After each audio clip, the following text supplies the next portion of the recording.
Hi, this week on ReaperLive, we're going to, I don't know, paint some stuff. And Maybe. No, there's a lot of variables here. Okay, maybe you will, maybe I won't. And then we're going to look at some Bones 4 stuff that is coming. Soon TM, but not committal. There's consequences here. Keep it in mind. There are consequences. This week on ReaperLive.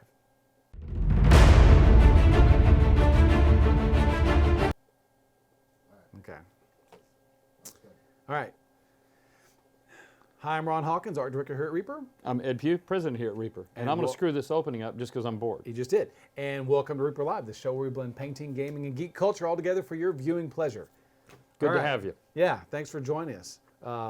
This isn't live, right? This is recorded. No, so he'll be able to edit all this out. He can edit all this out. Good. Okay, cool. So, yeah, been a busy week, right? Yes, very much so. God almighty, yes. Do we ever say we had just, we didn't do anything this week? No, but it's especially at this time of year very acute because we're, gone last week, this week here, next week gone for a show, back again, next week after that gone for a show. Mm-hmm. And then in between all of that, we're trying to do your job and also do Kickstarter fulfillment related things. I mean, there's just a huge influx of information going on. So yeah it is. It just appears to be a lot busier than normal. Yeah. So real quick, now we put this on our Kickstarter update. This little video we're about to show. Yes. We put this on our Kickstarter update. But for those of you who didn't look at the update or whatever, didn't back to Kickstarter. Yeah, shame. We're going to show you this little video. This is us unloading one of the. Now this is only a 20-foot container. Yes. Small container.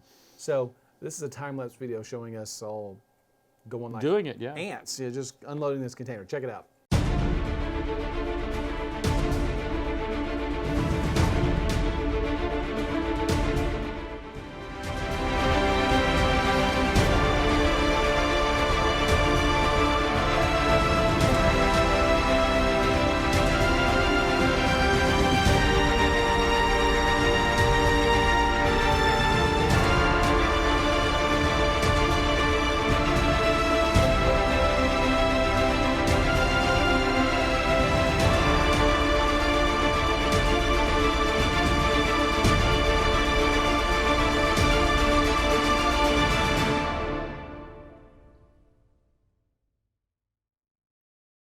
Yeah, pretty cool. That's a neat video, but I think that's the one that we've already had out there for a while. I mean, it looked the same. I saw me in there, and I thought, wait, yeah, okay. It's the same one. It's the same video. It's the same one. But it's neat. We like to look at ourselves, so we want to just don't. So it's already on YouTube. It was in the Kickstarter update. Now it's on this. Yes. But it's a lot of fun. Just to prove that we work. Yes. Yeah, and we do need proof around here, that's for sure. We sure do. But it's a lot of fun. And we in fact, I don't even know how many we processed. But we did come across one gem of a jewel in calculations. We see a lot of right now. We're digging together. A lot of data's coming together. A lot of stuff's having to be sorted out. Just a lot of stuff to get ready for this event here. And one of the things I ran across was a tidbit, is it looks like we're going to process around 18,700 orders. That's a lot of orders. That's a lot of orders because we run the post-Kickstarter on top of the exactual Kickstarter, people can still get in. So for us, that's a record, and that's just a lot of orders. So that's a lot of orders. Yeah, it's a lot of boxes. Getting we will be doing. Justin has assured us that he'll be down there with all of his equipment and set up that we'll have some really good fulfillment videos. He's gonna wear a GoPro and pull orders. Yes, do that. We're also talking about a Twitch Live. It could be really boring, but at least you could see. That's also on the table. Yeah, you'll watch us walk around in circles, pulling boxes and putting things and taping and nowhere to hide. But if you want to watch it, I mean, if that's what floats your boat. Yep, good. So yeah, a lot to do. So it's been a flurry of activity, and we've got a lot more to do. So. Yes, and we don't have a date yet as of this video. We might. I haven't heard about it, but nonetheless, we will be coming up with something soon. TM. If you haven't heard about it, then I guess that's a pretty good possibility. There's a board full of a lot of dates. I don't think anybody's actually gone and said, right there, be done with it. I'm tired of talking about it. Just put a circle around it. So TYA. The official, now, but we should say this real quick. The official information channel for anything Kickstarter related is Kickstarter. Kickstarter updates. Yes. Right. So if you we put it on Facebook. We talk about it here.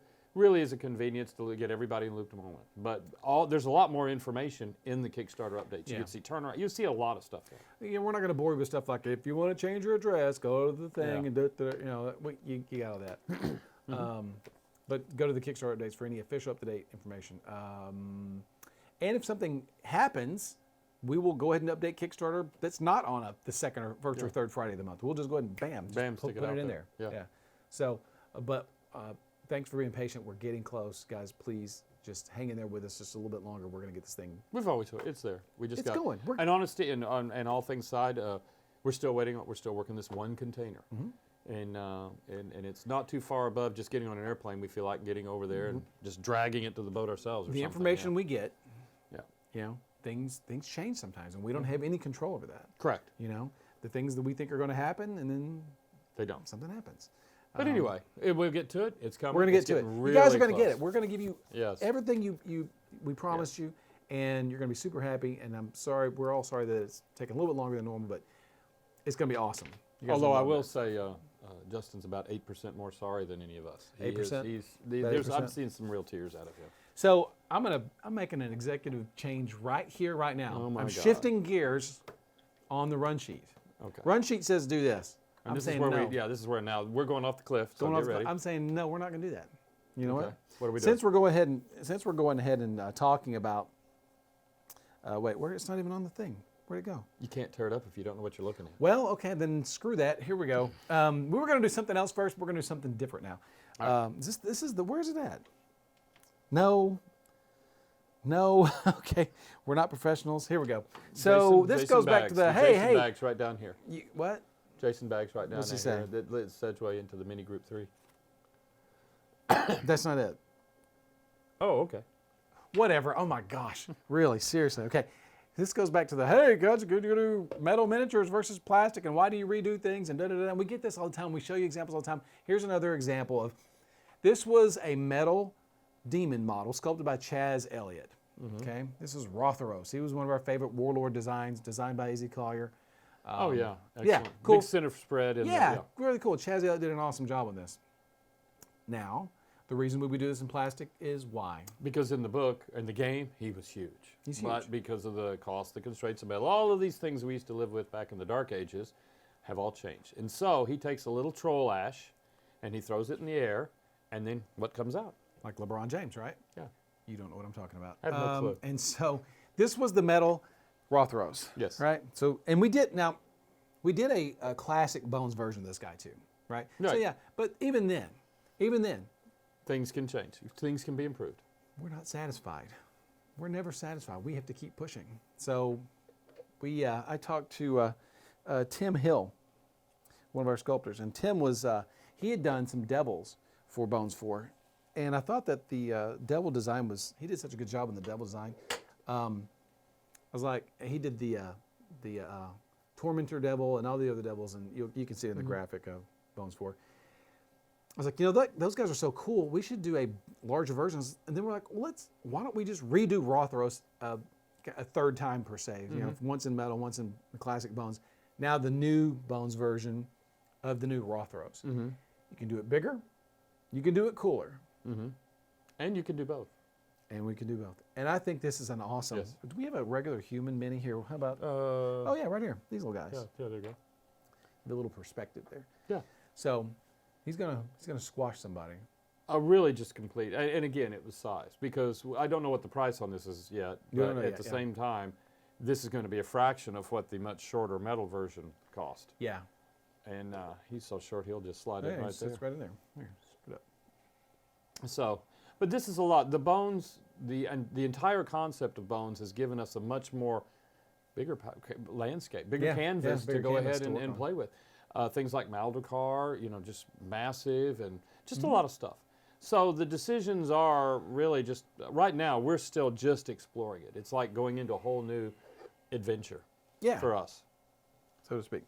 And sometimes we'll like a sculpt, but we'll just go, well, you know what, we could have done better, and we like the design, and we just don't do it. Now this is just what we call a conversion, where basically you take the existing model and you make some tweaks to it, and you come up with almost a completely different model. Now, This is a 2-arm version with a whip and a sword, as opposed to the 4-arm version. with the yeah. So, and I think a lot of players who play role-playing games are going to have a big use for this guy as a demon or something like that in their campaigns. So. Yeah, he's definitely make a good boss. He's cool, you know, and some people make, I don't want a 4-arm demon, I need a 2-arm demon, Balrog kind of guy. Yeah. Well, there you go. There's your classic Balrog-esque kind of a demon. No, very good stuff though. He's cool. Tim Hill But did this, this. again, to go over that, this is why we love our bones. We're going to love the bones too. We love the metal. We've done the resin. Yeah. It's just, This guy's cool. I really like this guy. This is one of my favorite pieces from Bones 4. I know it's on your desk. You won't let anybody touch it. That's not true. Okay, now we're going to shift gears back. Now we're going to downshift. Now we're going to go back to our first question. Oh, wait. That was the first question. That was the first question. I'll be damned. All right. Sorry. Yeah. Okay, so it well. was a short clip. It's more like a speed bump. I we really just screwed popped that over. up. So never mind. Just pretend none of that ever happened. So let's go to question 2. All right. Given the fact that Bones Black is so much more rigid, can we dare hope for swords, spears, staffs, and the like that are more realistic in size and thickness? This is from Mark That's Radon. got to be a loaded question. More realistic in size and thickness? We're talking about miniatures here, okay? That's what we're talking about. Okay. You take that in a different direction than it needs to go in. Oh, no. I'll stop Shame there. on you. I'll stop That's there. Stay right there. Okay. So yeah. All right. So first of all, why do we even, in the first place, exaggerate the thicknesses of swords, weapons, staves, things like that? Why do you even do that in metal? Well, it's In miniatures in general, why do you do that? you do it in the movies? It just is cooler. Looks cooler. It's fun. It's just more. It is just what it is. It's more heroic. I don't know. Yeah. I mean, I'm going to go out on a limb here. uh-oh. I'm going You to just say did, that. and we see where I know, that. well, we see where but we question ended 1 up led in the us. same spot, so it's okay. Okay. Boring. Yeah. If to do historically accurate weapons, Right. with, you know, it's boring to me at least. Well, it is. I mean, as a painter, I've done a lot of historical stuff, and I can take that, and this is what I want, and I want an accurate sword or whatever we're doing. We had that back in the scale. I think episode 5. We talked Yeah, about we did. We talked the about that, yeah. Charvel, and you know. So yeah, I'm with you there. But when I'm doing fantasy and I want the biggest hero on the table, our style we just want it big and have fun. It's more so interesting. yes, it's going to be more rigid, but will you see more realistic size and thickness? I doubt it. Now we don't generally. Again, I think we do more appropriate to the piece.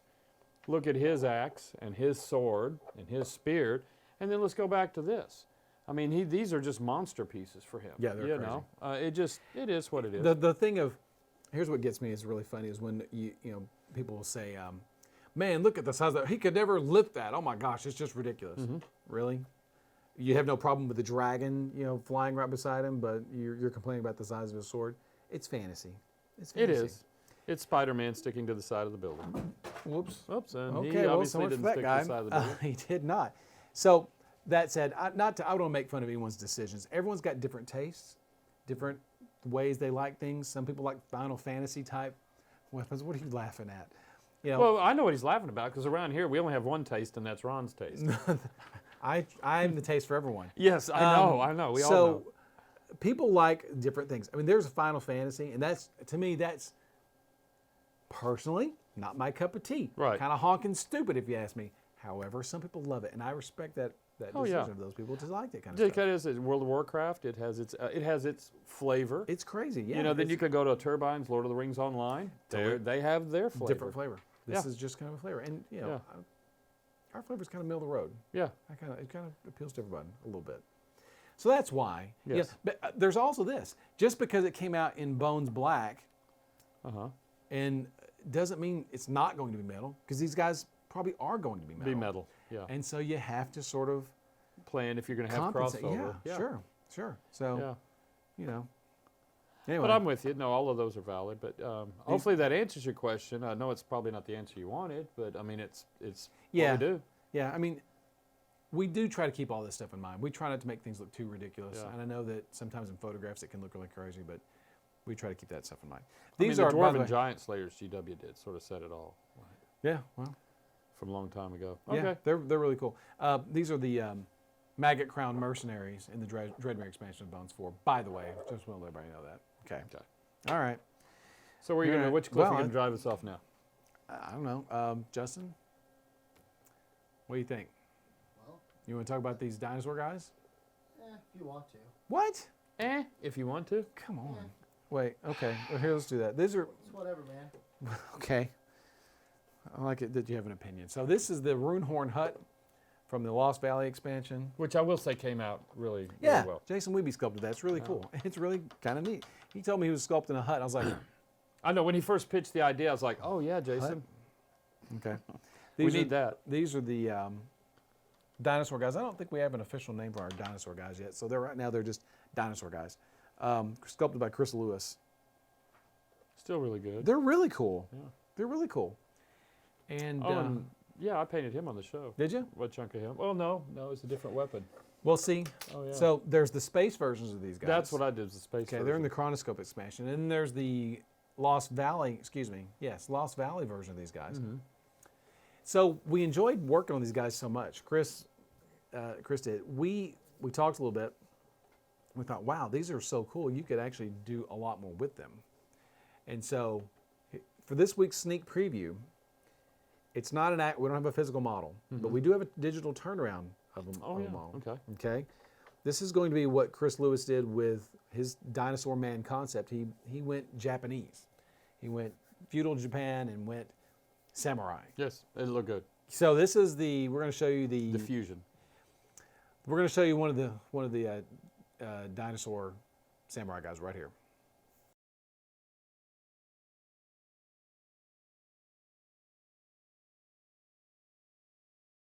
That's very good. I think liked it's it. awesome. It's cool. I think it's really cool.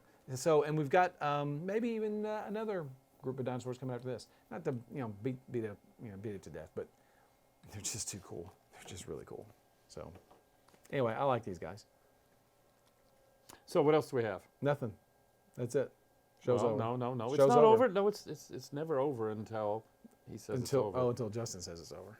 No. It's not over. Okay. All right. Okay. Fine. We have another question. Let's get somebody on here to cover for us, like Ann.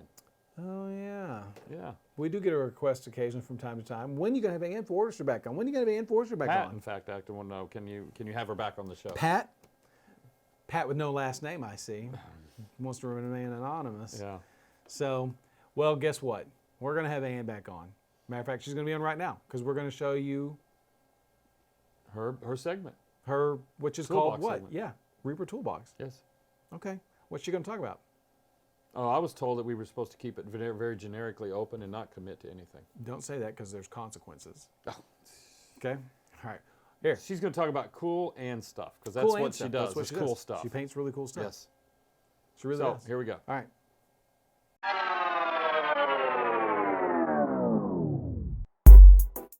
Hi everybody, I'm Ann Forster with Reaper Miniatures, and I am here to give to you the newest episode of the Reaper Toolbox.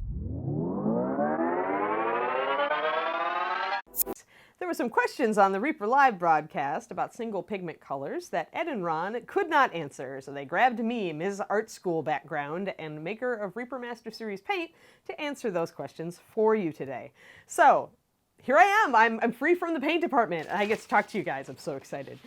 So I'm just going to launch into the question, and I'll answer it kind of as we go. It's kind of a complicated question, but I'm sure I can put it in terms everybody can get. So here we go, guys. This is fun. All right, so trying not to beat a dead horse, so feel free to throw this out. No, we're here. We're answering it. You're stuck now. If you're tired of being asked, but I think the question about single pigment colors has been asked twice, and Ron keeps answering a different question. He's like that. Trust me. I work with him. We're not looking for tube paints, because as you've said, that's well served and is not the kind of paint Reaper does and isn't needed. What we're looking for is Reaper MSP paint that's made with a single labeled pigment. For example, an MSP bottle of cerulean blue, made with only the acrylic base, binder, whatever it is you use, and the PB35 pigment labeled as such. Alternatively, what would be the odds of actually putting the pigments used on the MSP bottles so that those of us who do want to mix or blend paints would have that information available? All right, so I'm going to tackle that last question first. The answer is no. And the reason is that our formulas are proprietary. If I give you the pigment colors and numbers that go into a bottle of Dark Elf Highlight, you can essentially run out and make your own bottles of Dark Elf Highlight. It's not that hard to match. We're not going to give our competitors that edge. Sorry. So we cannot do that. That's just something that you're not going to get from us. The other suggestion's very interesting. And so what I'm going to essentially explain to the audience, the greater audience a bit here, is what you're talking about when you mention the PB35 pigment. So the notation that the questioner is using is essentially a universal pigment index. What it is P stands for pigment rather than dye or ink. And then the second number is B for blue, or letter is B for blue. And then the last thing they assign is just a number, just a designation number that says this number is affiliated with this pigment. And there was a company that recently put out single pigment paints that had those PB, PR, P whatever numbers on them as a tool for artists to use to know what pigment they were working with. I can't see us doing this. Mostly my reservation comes from the fact that if you've done any research into the universal pigment system, or as they call it, the universal color index, it's not perfect. And the reason is that today's mixing pigments really throw off this system. Back in the day, when burnt umber was just burnt umber, you were great, you were fine, you knew exactly what you were getting. But nowadays, most of us companies that mix paints, especially hobby paints, aren't actually using anything close to artist hues.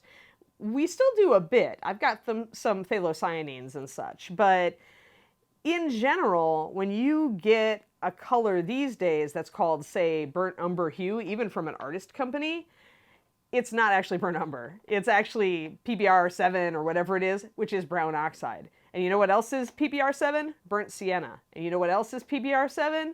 Yeah, ad infinitum. Because what happened is a lot of the original colors that artist pigments used were really expensive. And hobby companies can't afford to use actual cobalt blue or actual ultramarine. So essentially, all of those colorant companies went out and said, well, we need a cheaper alternative. So they chose inexpensive pigments and altered them chemically to get an affiliate color. So really what that PBR is it really is a pigment matching system. It's not actually a color matching system. And so I don't know that it's really all that useful for you guys who want to mix colors, because obviously there's a big difference between burnt sienna and burnt umber, but if it's made with the same chemical pigment that they've just shoved this way or that way, then it's going to have the same PB number. So for me, if I were going to go with a system, if Reaper actually said, no, let's do a color matching system or a color system for MSP, I'd actually want to use something like a modified Munsell system. So to explain to the rest of you, color systems are out there to try to make a better way to describe what a color is. So a lot of them will do, first it's going to tell you the hue. So is it a red or is it a purple? And then it's going to tell you the brightness or darkness, the shade. So is it a light red or is it a dark red? Or is it somewhere in the middle? And then it's going to finally tell you the intensity or brightness, saturation level. There we go. That's what I was looking for. It's early. Sorry. So it's going to tell you the intensity last. And so this system is, I think, more useful because it's going to tell you if it's a super saturated bright red, which is essentially a single pigment red, when you're going to it to mix. So the thing you really want to kind of understand, what I would love for you to understand here, is that Reaper's goal is to enable you guys to utilize our paint in the way you need it. So for us, if we were going to go with that system, we would have gone with the second system I mentioned. We'd go for, I'd have to do a lot of work, but we'd go with that color identification system. Now, all of this said, we do have single pigment paints, right? We've been actually doing them for longer than anybody else in the hobby paint industry. And what those are our clear brights. So when you get clear red, it's red pigment in a clear base. When you get clear blue, it's just blue pigment in a clear base. And clear magenta, all of that. So these colors and a number of dual pigment colors, which dual pigments are just as useful as single pigment colors for mixing. If it's a bright saturated color that has a limited number of pigments in it, it's just going to be useful. Whether it's single, dual, I wouldn't go with 3, but you get the idea, right? So we've done this for a while now, and I've brought up some of the clear brights, and I've also brought up some of the other colors that I find really useful with mixing, and I thought I would just kind of show you guys how I use those to cobble together stuff. So hey guys, all right, so here we are, and so for the clear brights, for those who don't know what they are, they're any color in the 9094 to 9099 item range in the original core line, and they have a clear before them. So clear red, clear yellow, clear green, all that kind of thing. And the reason that I called them that is because when you're dealing with single pigment colors, you're usually dealing with a color that really doesn't have much coverage. In paints, coverage, or how well the color lays down and covers over black or white or gray primer, usually is dependent on both the base and the pigment. Some bases give intrinsically higher coverage, some pigments give intrinsically higher coverage. But for these, we really wanted them to be good mixing colors, and we wanted them to also be good for things like glazing, which is requires a transparent application. So we didn't really augment the coverage of the base much, and so the coverage you get is the pigment's coverage. So things like red and magenta really don't have great coverage. The blue is a little better, purple is a little better, but in general, these are not going to cover fantastically. What they do well is mix, glaze. They also are great for popping colors. So if you have a red that you like, that's in the range of what you want, but it's not quite bright enough, you could add a drop of clear red to that and brighten it up without losing a lot of coverage. So here I'm going to show you the other clear brights. We have a yellow. We used to have orange, but unfortunately it got canceled. When I first put out these colors, nobody knew how to use them, and so they didn't sell very well because they didn't have high coverage. And so we ended up kind of having to fight over, which ones stayed and which ones got tossed. So there's our first three. And then the second three are blue, which is beautiful, and magenta, and purple. Another thing I kind of brought up earlier is that in general, with a very few exceptions, we don't have actual artist pigments that we use to mix our paints. What today's hobby companies and generally art companies, industrial companies, anything like that, what they use is a line of synthetically made pigments that have been created to mix, specifically to mix the widest range of colors that they can.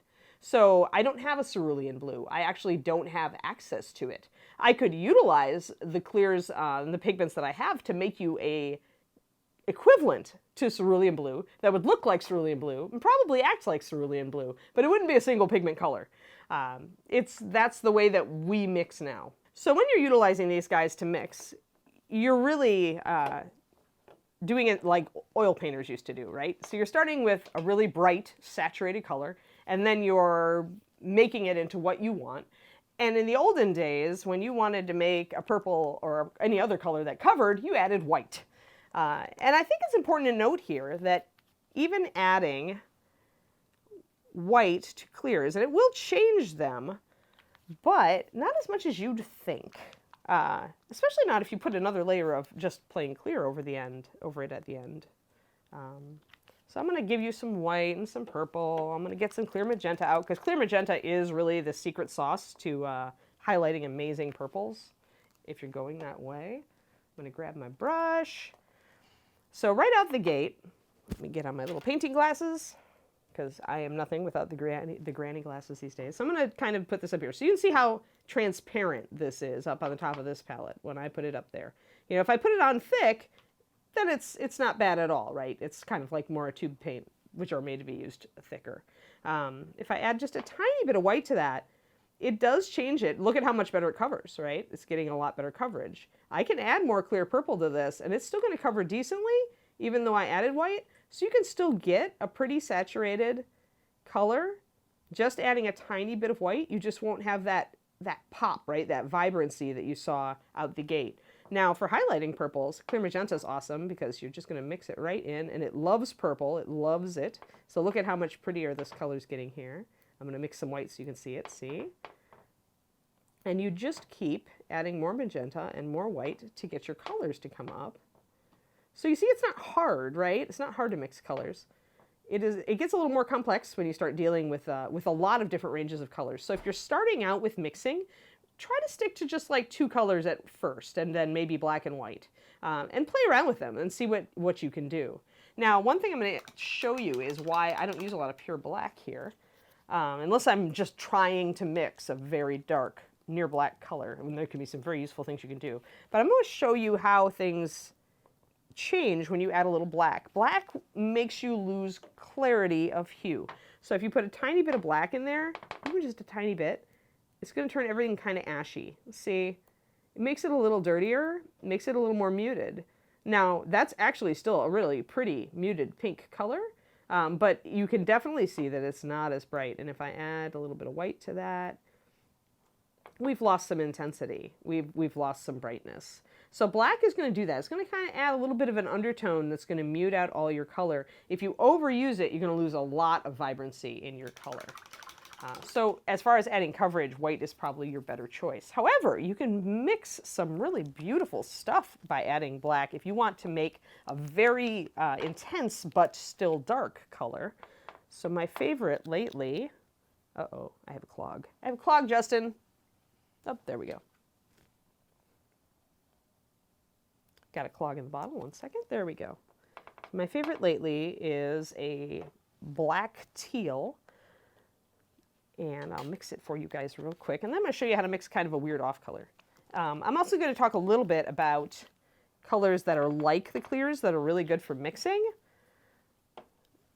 but that aren't single pigment. Because really all you want is a color that's very true to itself. You just want a color that's vibrant. You don't really need a single pigment. So I love to mix a beautiful clear teal, add some black to it, but not a lot. See, this still has, the key is just a little bit of black goes a long way, especially when you're dealing with blue. So you can get a really beautiful, see, I added black, but unlike with the purple, and this is partially because we did not add any white to this, you can see that we still have a beautiful, intense color. So I really like not using black for shadows. I like using a lot of really dark alternative colors. So I will often mix just a touch of black into a clear bright or two to create that effect, to give me something that I can thin down and that'll look really cool and vibrant. You see how dark that still looks. Like where it's pooling, you can see that it's actually quite a dark color. So that's another thing that I like to do with clears. So let's build something. Well, first let's show you some of the colors I use that are, I think, equally useful. We have lantern yellow, which if you'll notice, clear yellow is much more of a greenish yellow. And actually the other alternative is the New Bones Canary Yellow, which is definitely a greenish yellow. What you do with a greenish yellow is you mix greens and olive greens and all sorts of stuff like that. It's better at it. And what you do with an orangey yellow is you mix oranges. This happens in pigments. In the primary pigments, you will always have a warm and a cool. It happens in phthalocyanine green. You're going to have a green shade, which is the warm, and you're going to have a red shade, which is the cool. And you want to pay attention to which one you're using, because you want to use the one that's closest to what you want if you're looking for a bright color. So like I could use canary yellow to mix an orange, but it would be a little more muted. It wouldn't be as bright because I'm not using the orange phase yellow. I'm using a green phase yellow. So they're going to fight just a little bit. It'll still be a decent orange. It just won't be as bright as it could be. So lantern yellow is a really good, useful orange phase yellow. I'm also going to show you rust brown, which is a red oxide kind of color. It's a dual pigment color, but it's fantastic for mixing browns. So if you use a little bit of it, not only is it a good rust color, which should be obvious, when you mix it with black, you get magic. You get beautiful, warm, saturated browns. Look at that. And that was like nothing, you know, and that's not a single pigment color, but there's enough of the base pigment in it to make it have the pigment interaction with black. And you can keep adding more if you want it to get more toward the orange. You can add a lot if you want it to get more dark chocolatey. But that's a very useful color for mixing a good brown. And you can add in, you know, other colors if you want to. I mean, really, color mixing is all about kind of assessing what you want and then saying, well, what do I want? Say I want to build a cream color off of this brown. So cream is kind of yellowish, so I'm going to grab my orange phase yellow. Why? Because I mixed this with an orange. Add a little bit of that. Bring it down here. Add my white because cream color is, you know, light. Okay, I've still got a lot of brown in that, so it needs to be more yellowy. And I'm going to add more white. See, you just throw it together, really. I've got too much paint on my brush. It's part of the problem. So what I'm going to do is grab more white and make a new well. That's why I love working with a palette with numerous wells. And just grab a little bit of this. There, now we're getting a nice, really pretty kind of biscotti color. It's still got a lot of brown in it, though. So if you want to, you can add more yellow, then add more white. just kind of like think about the color you want to mix. You don't really need to know the pigments because these days these paints are built with such a simple range of pigments themselves that if you just aim for the color you want, you're going to be fine. Especially with the clears, because you know, and the dual pigment colors I'm showing you now. There we go. There's a beautiful, that's actually a really nice cream color. And you just adjust it. You're like, maybe you liked it when it was more brown. Stick with it, run with it, go with it. Actually, I could use this as a shadow for that because I mixed it directly from it. That's a really pretty brown. But yeah, so just mess around, just go crazy. I could put a little red in there if I wanted it even a little bit more toward that. Here's another single, or not single, dual pigment color that I really like, which is Palomino Gold. And this is essentially our yellow ochre equivalent. So whenever you want to do non-metallic metal gold, if you look at the NMM Gold Triad, this actually was a, this pigment selection was a big component of that color. So when you're doing NMM, when you're doing blonde hair, if you just want to mix it yourself, if you don't want to carry the blonde hair triad with you, just take that, mix a little brown with it, mix a little white with it. Maybe even mix a little red with it because blonde hair can have some red in it. So in this case, we don't have red on there, so we'll mix in a little brown oxide. Oh, look, it's blonde hair. Ta-da! That's actually really close to the triad color, which is kind of funny. But yeah, so this is really good for NMM, for blondes, for animals that are golden colored. It's an earth pigment, or it's based off of one with the yellow ochre equivalency. So it's very useful. And the other really useful thing about it is it's got high coverage. So if you want to build a yellow, and you don't mind if it's not quite as bright, but you want it to cover better, mix your orange, or your orange phase yellow, with Palomino, and you will get a fairly intense yellow that still covers. There you go. All right, one last thing. A brown, russet brown. This is close to my favorite brown. So russet brown is our equivalent for burnt umber. So what I said to you earlier about I could mix you a cerulean blue, but it wouldn't be a single pigment color, I can mix you a brown umber. It just won't be a single pigment color. But that doesn't mean you can't use it just like brown umber. It might have a couple of things that it can't do. If there's a specific pigment interaction with brown umber, then that won't work.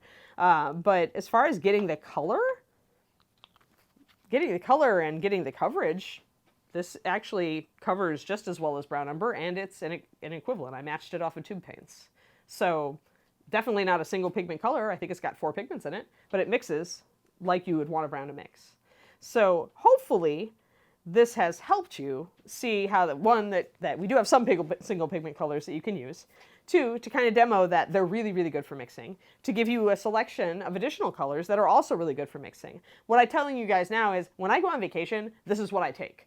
Like black, white, the clear brights, Palomino Gold, rust brown, a couple other colors depending on what I'm painting.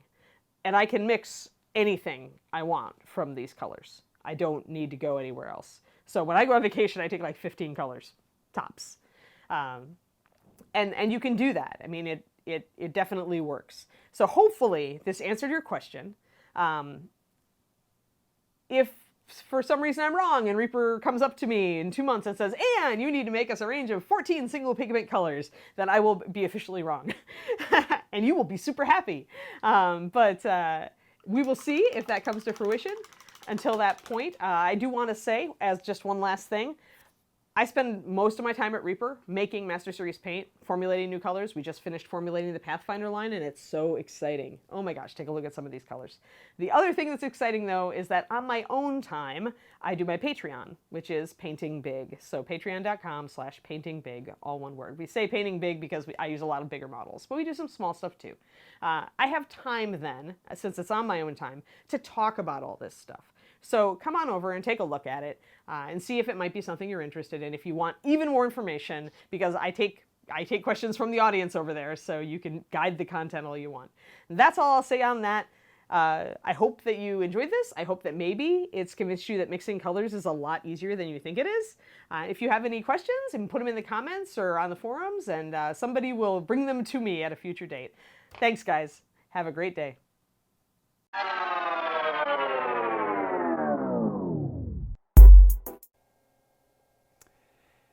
So there you go. You're not going to get any cooler than that. That's pretty cool. Very informative. She's thorough. Yes. She's very thorough. Oh, it's yes, talking with her. And sometimes it's almost funny. You'll go down and I need blah, blah, X, Y, and Z. she'll give you everything you Yeah. never needed, did need, whatever. The history. Oh, it's amazing to talk with her. She's a professional. Yes, she is a professional. She is a for that. professional. Very much. She's yes. very knowledgeable about this little hobby we have and knows all about color The theory. and chemistry. yeah, the all whole- of that. Oh yeah. Yeah. If you ever come down to Reaper or go to ReaperCon or see Ann at convention, And Ask she, Ann. Yes, ask Ann. She Ask does. Ann. She loves to talk to the fans. ask her She's for a good. dry brush demo. You'll never Yes. see a better dry brush Yes, demo. she's a master at that. She's Yes. she's really good. All right. So I think that is it, right? Unless you got any other hidden things you want to uncover around here? No, I spent more time talking than painting, but I'll get back to Kevin's piece here soon enough. That's a cool piece. It is. And he's had several people paint it, so I'm actually going to pay attention. Because Proctor did Oh, one yeah, and Proctor did stuff. one. Yeah. Yeah. Yeah, It's that's really a hard cool. act to follow. Yep. All right, well, I think that's it. So for all the latest news and information, please keep up with us at www.reapermini.com. YouTube, Twitter, Twitch, Facegram. I keep There you going go. to say Facepalm. Facebook, Instagram. And I want to thank everybody. We got to 10,000 followers 10,000 on followers Instagram. on Instagram. Good yes, job. That was good. Yeah. Don't forget You've watered the little plant and it's finally flourished. Ferris. Yes. Yeah, good job. So anyway, All right. that's about it. And we hope to see you on Twitch soon. That is definitely fun. Those are a lot of fun. So get your questions. Yeah, It's really nice yeah. just to sit down and have the conversation. Really like Twitch. And once again, real quick, on Twitch, you have to have an account, right? You have to have an No, account no, to no, watch. no, no, Yes, no. you do. That's and the you, coolest and you have part to, of it. No, you have to pay It's for like it too. YouTube. You can just go, I don't have a YouTube You have to account. pay for it. No. No, you don't. It's free. No, you just can need to watch quit- it. You have to just log need in. to quit going to those sites. Oh. It's just like you just click and you go. It's just like YouTube. If you want to watch it, you just click and go. Don't have to set up an account up or anything. If Bob Rodolphe can do it, Anybody can. anybody can do it. Yes. Well, that's going to get you in trouble there, but I can't wait. Hi, Bob. Yeah. So, yeah, just go watch. You don't Yes. need to. You don't need to sign up. You don't need an account. You don't need to pay for anything. Yep. Don't be scared. It's okay. Come with us. You can watch. You can watch videos. And if you see him coming out of a black van, just go the other way. Yeah. I don't know what that means. All right. Well, I guess that's it. So once again, thanks for watching. I'm Ron Hawkins. We'll see. I'm Ed Pugh. Yeah. Yeah. Yeah. And you want to See step you on next it? Go. week. Yeah, Okay. well, I didn't want to No. talk over you. You were doing So, it. yeah. So, and so anyway, we'll see you next week. Goodbye. Bye.